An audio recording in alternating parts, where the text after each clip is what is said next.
फिलहाल इंद्रजीत यहाँ पर क्योंकि कल मतदान है, उससे ठीक एक दिन पहले ये बीजेपी के लिए कितनी बड़ी मुश्किल ये खड़ी कर सकता है ये पूरा मामला?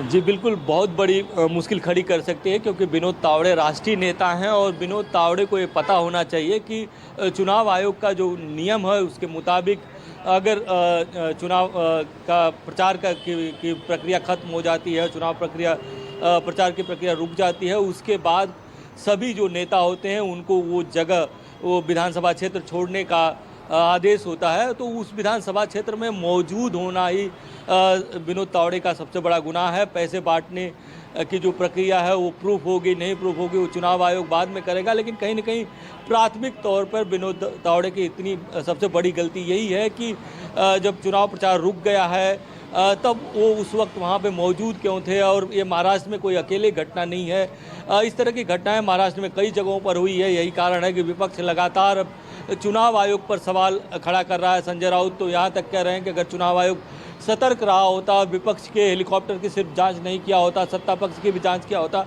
तो कम से कम महाराष्ट्र के 1000 करोड़ रुपए बच गए होते।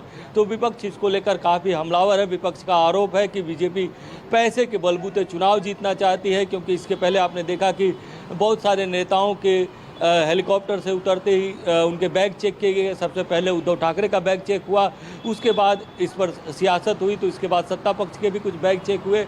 कल ही रात को जो बारामती से अजीत पवार के सामने लड़ रहे हैं उनके ही भतीजे युगेंद्र पवार, उनके पिता हैं, उनकी कंपनी में पुलिस की टीम पहुंची थी, वहां पर जांच हुई। तो कहीं न कहीं चुनाव आयोग पर यह सवाल लगातार विपक्ष खड़ा कर रहा है कि चुनाव आयोग ने अपना काम ठीक से नहीं किया। और चलिए आप बने रहिएगा, इस बीच देखिए